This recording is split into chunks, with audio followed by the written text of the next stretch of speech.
I jolted awake to the piercing wail of sirens and the acrid smell of burning hay. My heart pounded against my chest as I leapt out of bed, snagging my boots in a rush before dashing outside. The night sky glowed an eerie orange, and my worst nightmare unraveled before me. My entire haystack, the fruit of a season's labor, was engulfed in a roaring inferno. The flames snapped and snarled, devouring months of hard work in mere minutes. Thick smoke spiraled into the sky, choking the air as firefighters scrambled to tame the blaze. Desperate for answers, I grabbed my phone and pulled up the security footage. There, in grainy black and white, was Laura Hensley, the sanctimonious, meddling president of the HOA, sneaking onto my property with a gas can in hand and a smug grin plastered across her face. She'd been a relentless nuisance since I'd arrived, but this was an all-out declaration of war. My name's Ethan Brooks, and I run the last working farm in a neighborhood swallowed by HOA rules. My grandfather willed me this land, a peaceful expanse of rolling fields and a weathered red barn, a family heirloom spanning generations. To me, it was home. To the HOA, especially Laura, it was a blight on their pristine suburban vision. From the day I moved in, she'd made it her personal crusade to torment me. Letters piled up, complaints were lodged, and she even tried fining me. Though, joke's on her, my property isn't even under HOA control. That never deterred her. Every week, I'd find a new note shoved under my door. Your barn's paint is peeling. Unacceptable. Please remove that unsightly machinery from your yard. Your rooster's crowing too early. Can't you train it to be polite? I almost admired her persistence. Almost. Until she went too far. The day before the fire, Laura strutted onto my property uninvited, her heels clicking against the dirt driveway like she owned the place. Arms crossed, nose in the air, she glared at me like I was filth on her polished floors. This, she said, waving a hand at my neatly stacked hay bales, is a fire hazard. I stared at her. It's a farm, Laura. That's how farms work. Her lips tightened into a sour pucker. I've had complaints. The community's concerned. The community? I raised an eyebrow. Or just you? She huffed. Regardless, I expect this mess gone by week's end, or I'll take action. That was it. I laughed, loud and genuine, because what else could I do? Laura, let me make this clear. Your HOA nonsense doesn't apply here. I don't pay your fees or follow your rules. Write another useless letter if you want. Her face twitched, then she flashed a stiff, fake smile. You'll regret this. I should have known she wasn't bluffing. Now, standing barefoot in the dirt, watching my livelihood smolder, I regretted not taking her seriously. The firefighters finally subdued the blaze, but the damage was brutal. Half my hay was ash, my barn smoke-stained, and a slight wind shift could have torched everything. My fists clenched, jaw tight, as I surveyed the wreckage. Someone coughed behind me. I turned to see Deputy Miles, the local sheriff, clipboard in hand. His look said he already suspected the truth. Got cameras? He asked. I nodded, pulling up the footage. Laura's face filled the screen, bold as day, strolling onto my land, dousing my haystack with gas, and tossing a match like it was nothing. Miles whistled low. That's about the dumbest thing I've seen. Tell me about it. I muttered, pocketing my phone. I want her arrested. He sighed, scratching his neck. I'll take it to the DA. Meanwhile, file a lawsuit. If the fire department calls this arson, you can sue for damages. That was all I needed. The next morning, I marched into my cousin Jake's law office. He's a courtroom shark and despises HOA nonsense even more than I do. When I told him what happened, he nearly spilled his coffee. She burned your haystack? On purpose. Caught on tape, I said. Jake grinned slow and wide. Oh, we're gonna have a blast with this. And so, the fight was on. Laura had torched my farm. Now I'd torch her perfect little world with a $50,000 lawsuit. She had no clue what was coming. The courtroom buzzed with anticipation, every seat taken, every whisper charged. It wasn't every day the neighborhood's self-appointed ruler faced a reckoning. Laura sat rigid, pearls gleaming against her crisp blouse, but her twitching fingers betrayed her nerves. I almost smirked. Almost, but the memory of my charred haystack snuffed out any amusement. Jake sat beside me, practically salivating at the chance to dig in. Laura's lawyer, a slick guy in a pricey suit, oozed confidence, until he didn't.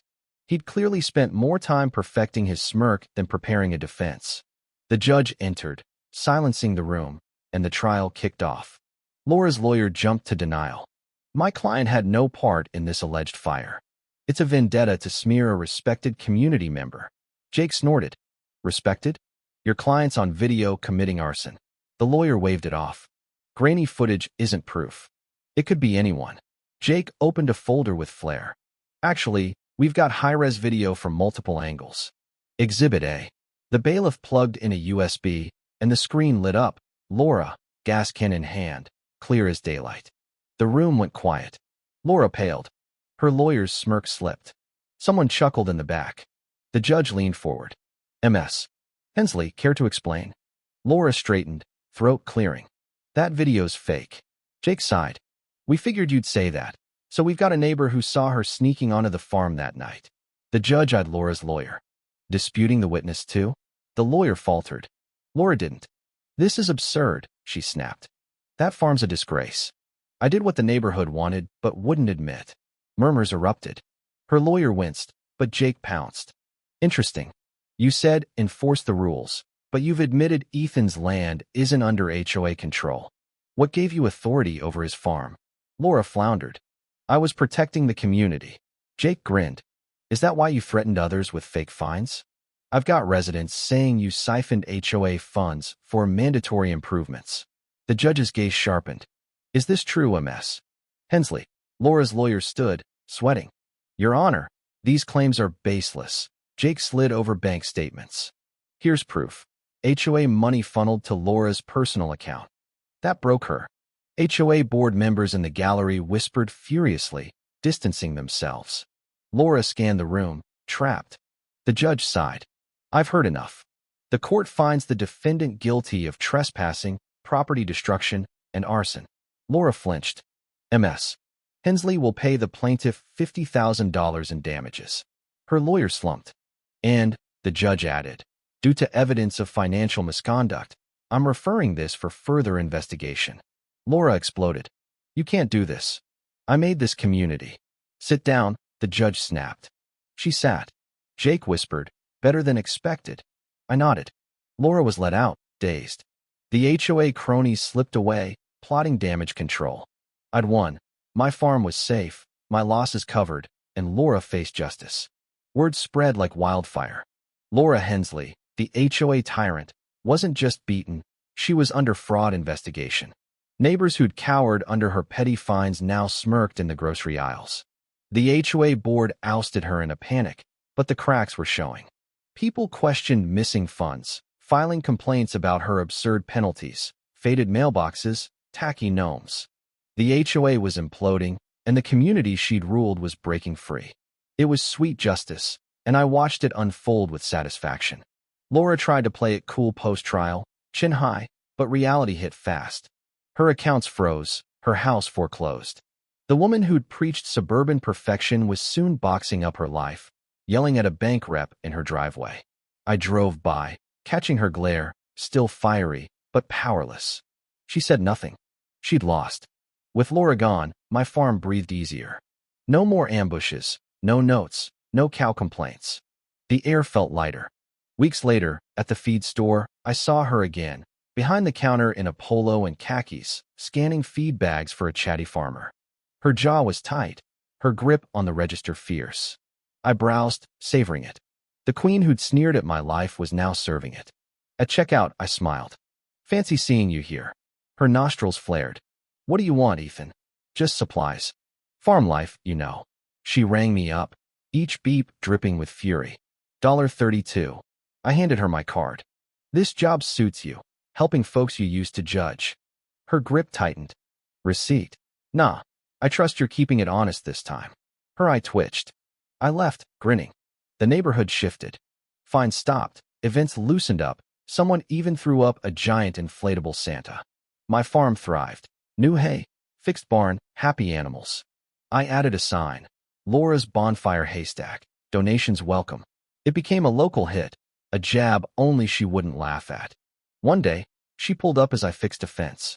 Really? She said, eyeing the sign. Adds character, don't you think?